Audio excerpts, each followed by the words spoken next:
First upland destination, Amadeus Artisano Coffee Farm here in Amadeo, Cavite. Coffee Robusta o Robusta Coffee. Tawag namin sa Tagalog po ay kaping manipis. At itong isa pong tray ito, yun yung calculation ni Sir, na this is 100 years old na. Ito, ang step natin yung pagtahit. Pagtahit. Kunin natin yung ating binayas. Position tayo sa likod yung harong. Hanapin natin, nasisipol tayo. Baka makasuhay.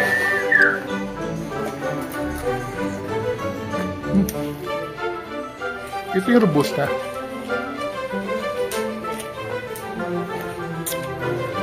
Sarap. So, kape tayo dito sa Amadeus Artisano Coffee Farm. Dito sa Barangay Talon. Bakit Talon?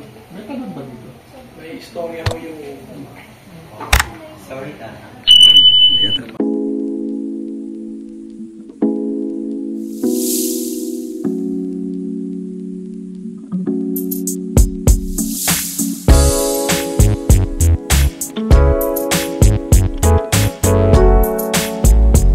are now in Amadeo.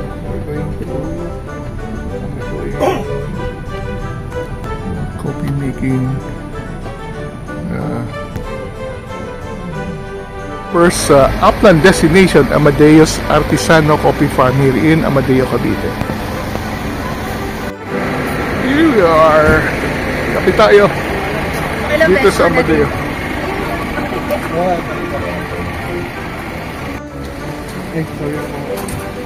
So ito na yung mga kape.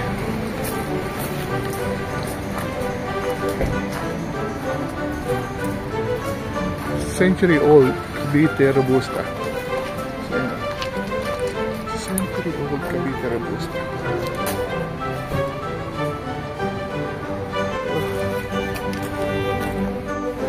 Tuloy po kayo. Ay, may ganito po eh. Morning. Hello.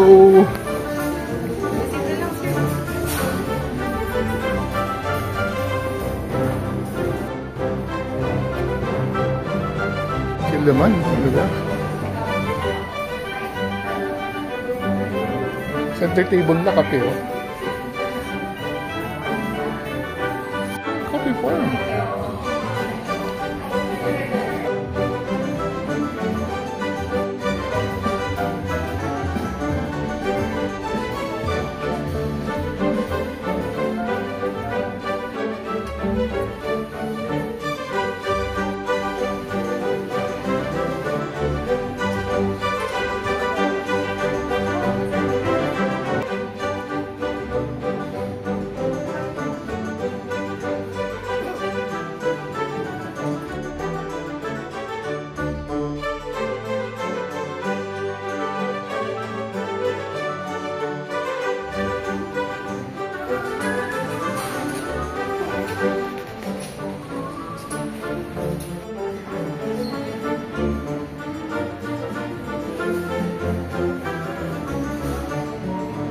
We have bibingka and turon.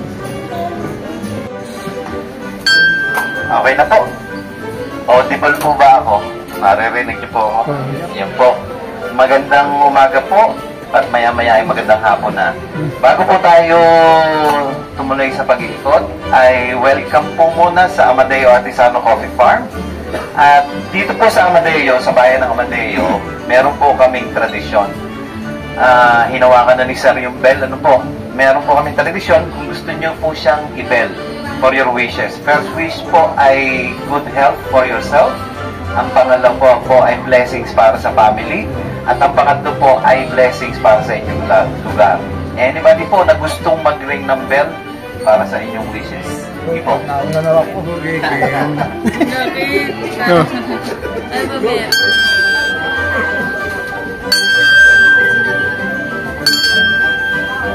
Pang-apat world peace, ah.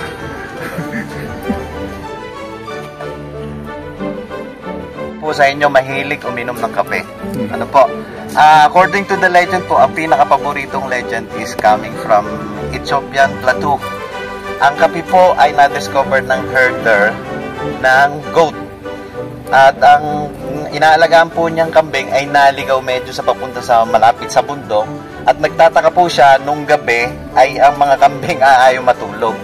Kaya kumuha siya ng sample ng berries, binigay nila sa mga abots doon sa monastery na malapit sa kanya o yung mga priest po, at tinesting nila na maggawa ng drinks. At ang isa pong nalaman nila o na-discover nila ay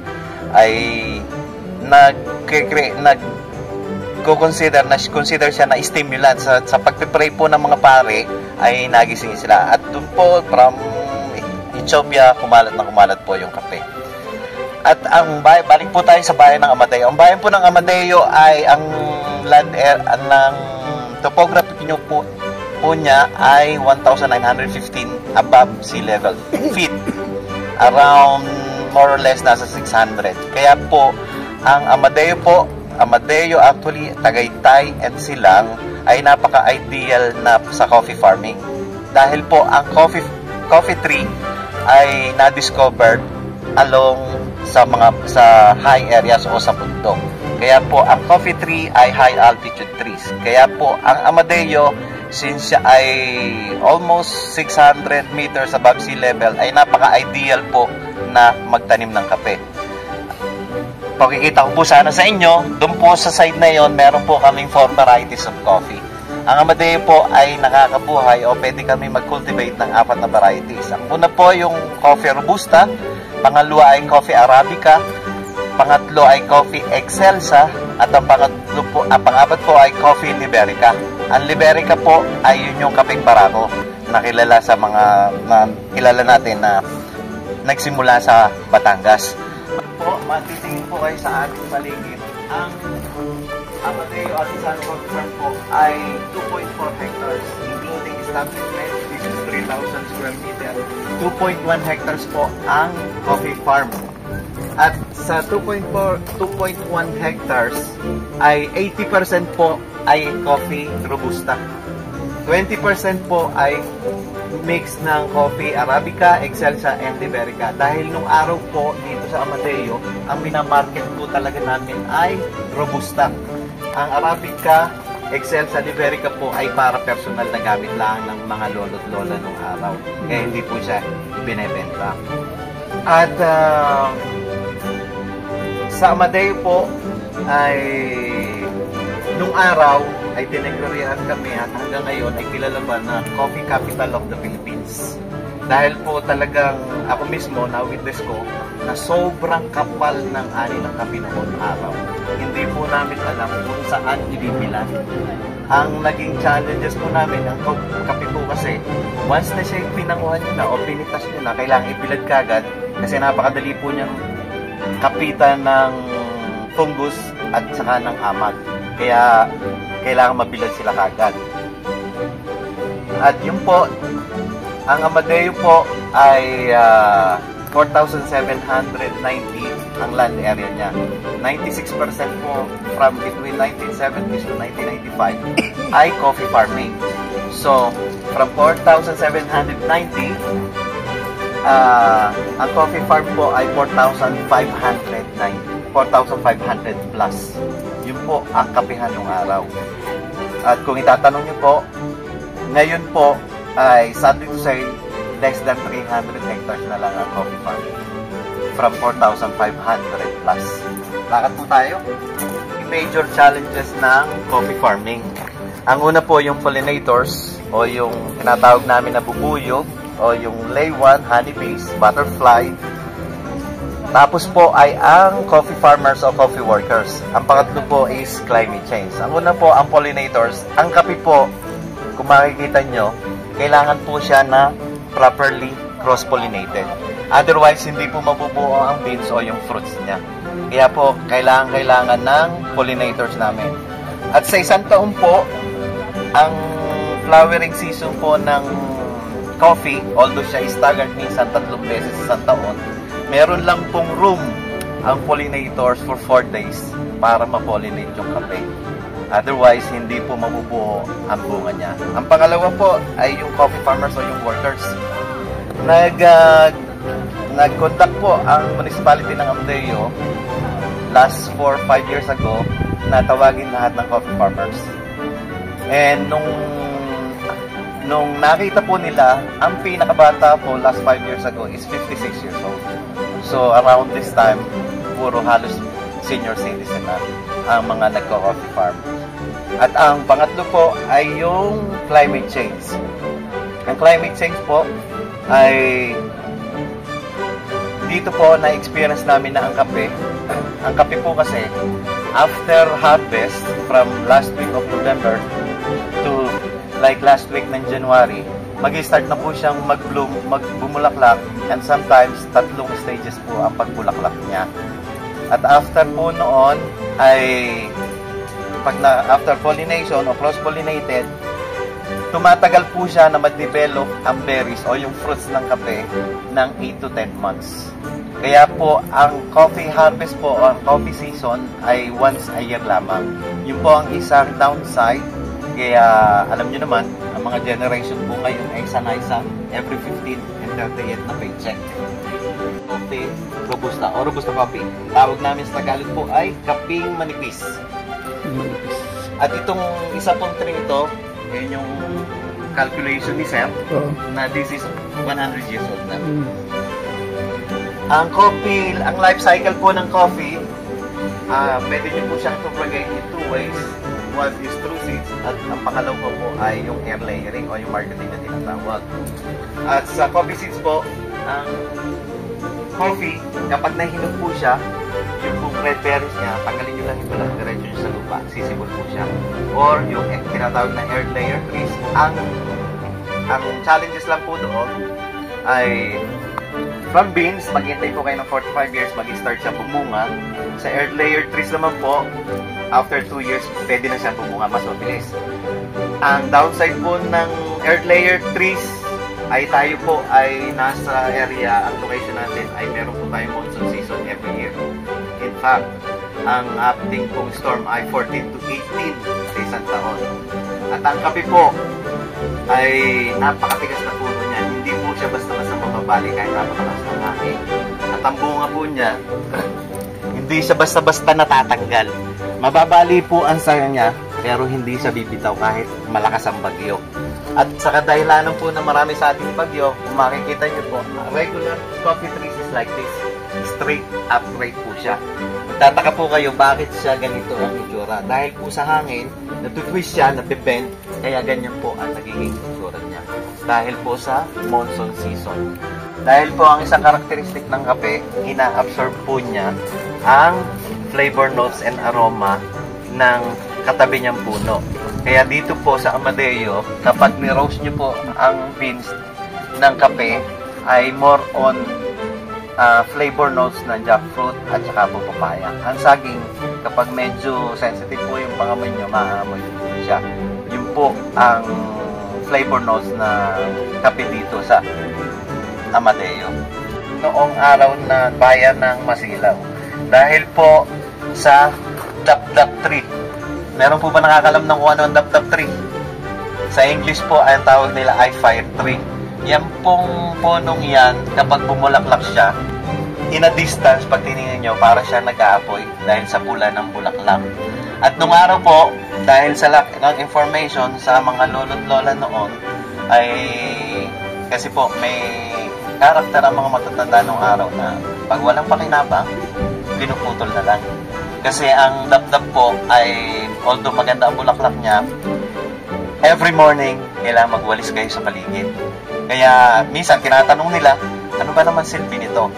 Pero ang hindi po nila alam nung araw, yan po ay isa sa tinatangkilik ng mga pollinators para magstay sila. Ang laywan po at ang bees, kagaya ng tao, pag wala na silang makakain sa isang lugar, lilipat na po sila. Lahat po tayo ulit. Ang coffee, tumataas po siya ng 18 to 20 meters. Unlike sa Robusta, ay tumataas po siya ng 6 to 8 meters. Of course, pag pinruning po nyo siya, ang tendency po ng puno ay lumapat. At ang bunga po niya ay mas malalaki kaysa sa Robusta coffee. Workers namin dito, ito po yung sample namin ng pollinators, tinatawag namin na stingless bees. Opo. Hindi po siya nangangagat. Pero siya po ang responsible mostly sa cross-pollination ng kape. May honeybee siya. Opo. Kaya lang po hindi na siya masyadong kinakain ngayon. Pero nung bata po ako, ay kinakain namin siya. Actually, ang pulot po niyan ay maasim na matamis. Liberica. Yan po ang kapeng barako. Kapeng barako. Sino po nakain ng mga kapeng barako? Ang sabi nila ay ang pinakamatapang na kape doon sa akin na palain. Sun drying method namin na ginagawa. Yung method ng sun drying. Meron kayong machine drying? Meron din po. Kaya lang hindi pa po namin kaya mag-afford. Kaya yan po ang nagiging siya ng 3 kilos.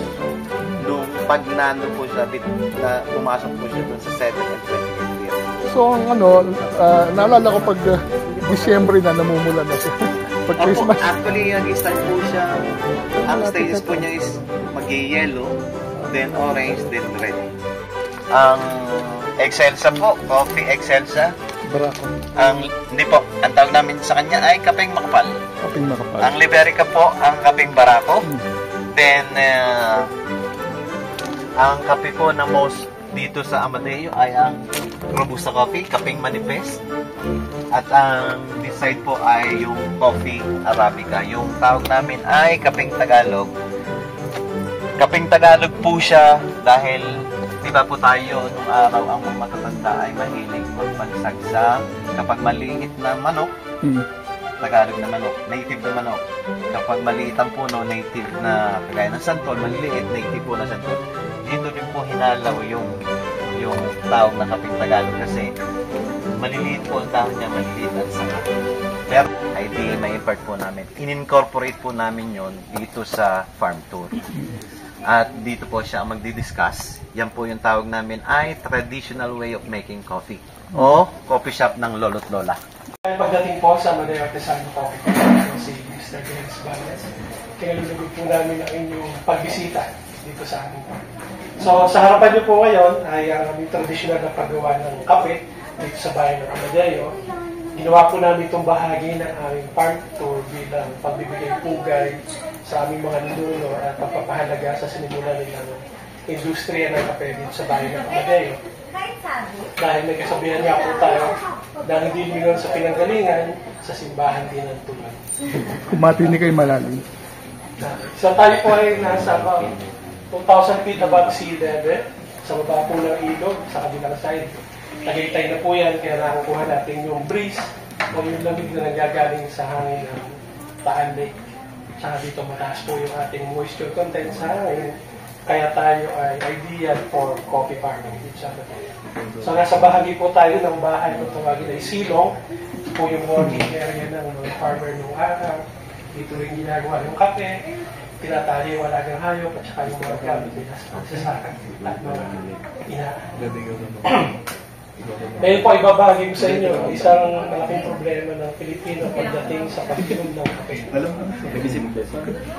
So, anong Tagalog natin sa taste? Lasa. Anong Tagalog natin sa flavor? Lasa din. So, pag sinabi natin taste, sweet, sour, bitter, salty, umawa. Pag sinabi natin flavor, yun ay particular sa isang pagkain. So, kung meron tayong hinog na saging, hinog na mangga, hinog na papaya, dahil pare-pareho sa hinog, ang magiging dominant taste nun ay sweetness, tamis. Pero pag nilagyan ka ng piring, kinatikim sa iyo yung saging, alam mo na saging yun, kasi yung flavor ng saging, gano'n din yung papaya, gano'n din yung mangga. So, ang kape po ay isang prutas, isang fruit tree. So, nakikita nyo doon sa drawing. Ganyan yung itsura niya pagdating ng December. As ang Christmas tree kasi pula na yung mga bunga ng kape. So, ang tawag sa kanya, coffee cherry. Tapos yung buto po niya, sa papagkamalan na nakilala siya as coffee bean. Kasi nung araw munggo. Pero dapat siya ay coffee seed. Buto po siya ng prutas. So, 98% ng bunga ng kape ay buto. At yung kanyang natitirang 2% ay ano na lang yung balat at saka kaunting laman. So ngayon, pwede na ang kape po bilang isang prutas, ang kanya namang dominant taste ay bitterness. So problema sa Pinoy, pag inom ng kape, uy, pait, lagay agad ng asukal, lagay agad ng creamer. So namamas ngayon, ang itatago yung flavor profile ng coffee. So dahil ang kape po ay walang pinagkaiba rin sa ubas. Ang ubas na ginagawang wine, ang pinipili po nilang ubas na ginagawa nilang alak ay yung pinaka-hinog o yung pinaka-matamis o yung mataas ang sugar content na ubas. Kasi yun ang mag-undergo ng fermentation. Doon lalabas yung mga flavor profile ng isang alak. Kaya pag yung mga alak galing mga California, Italy, France, South Africa, nadidistinguish nila yung flavor profile ng isang alak. Ganoon din ang kape. Kaya minsan pag naka-try kayo ng kape galing sa Ganda, Benguet, iba ito. Pag nakatikim naman kayo ng galing Hawaii, Brazil, Colombia, Vietnam, Indonesia, maano nyo rin yung mga flavor profile ng kape. So yun ang ating i-explore sa umaga ito. Yung isang bahagi ng pagkakaiba ng taste, flavor, at yung isa pang component ng kape ay yung aroma. Yung specific na amoy na nakukuha natin sa kape. So, ay yung pagmimil o paghiwalay ng buto sa balat. So, gamit ng lusong at pagbayo, kukuha tayo ng mga natuyong kape. So, ika-crack open lang natin yung kape. So, para siyang panay. Ay, i-volunteer. Sinagawa. O, sino magaling sa bayuhan? Eric. Si Eric. So, kinakrak open lang natin yung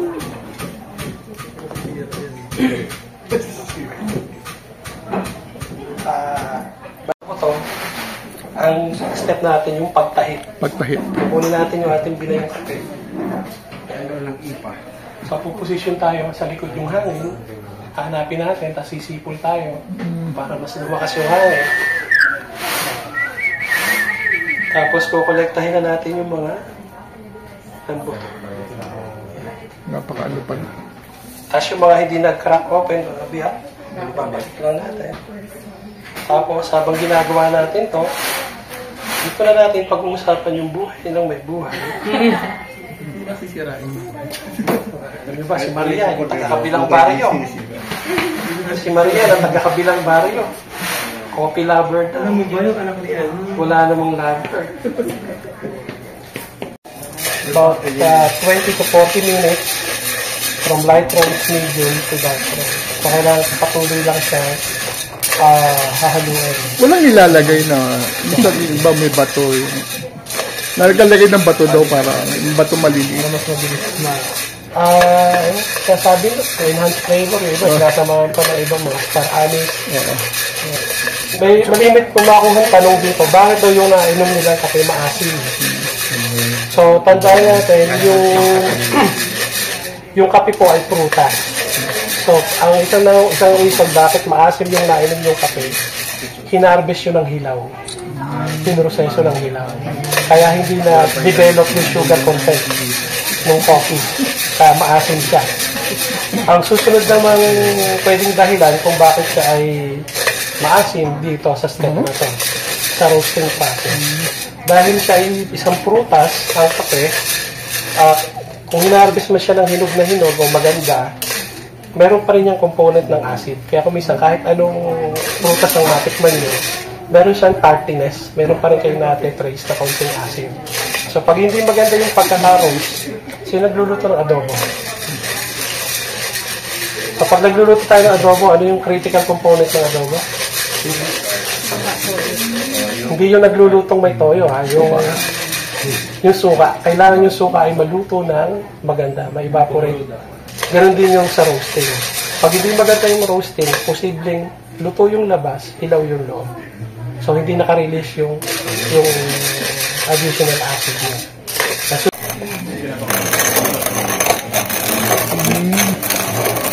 Paggiling.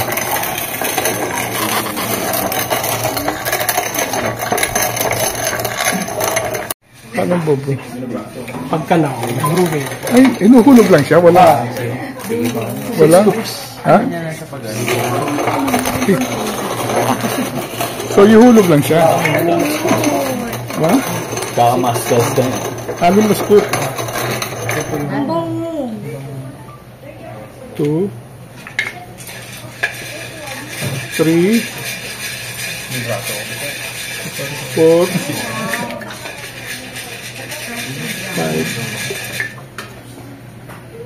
6. Ito yung pinamimigay sa patay, diba? Yung sa mga lamay lang. Sa brewing time mo natin ay 4 minutes. Sa mga barista, makikita nyo may mga timer. So, Yan po ba yung mababa yung kape? Walang kaping mababang kaping. Mababang kaping yung decaffeinated coffee. So during the roasting process, meron silang machine ina-extract yung kape. Kaya hindi totoo yung may kape na mababang kape. During the roasting process yung tinatayo.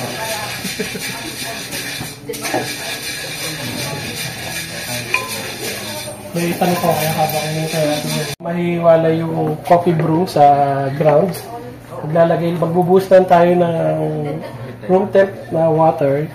Magkakaroon siya ng thermal shock. Bababa na yung latak sa ilalim. Maghihiwalay na sila. Tapos yung brewing process niya, titigil na. So hindi na natin ma-overbrew yung coffee. So sandali lang. sumasabog yun, diba? Yes. So yun pala yung technique. Joke lang yun. So wait lang tayo ng mga 1 minute. Ayun. Yan ang kape na yan. Potion. Magkape-kape na kayo. Punta lang kayo sa sulok.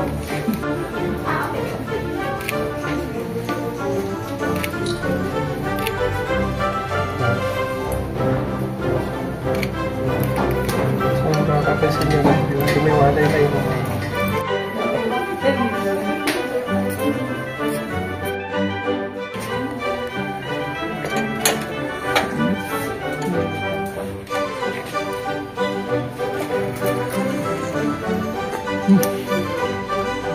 Ito yung robusta.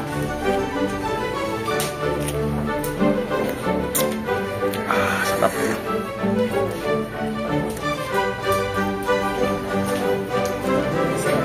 Ah,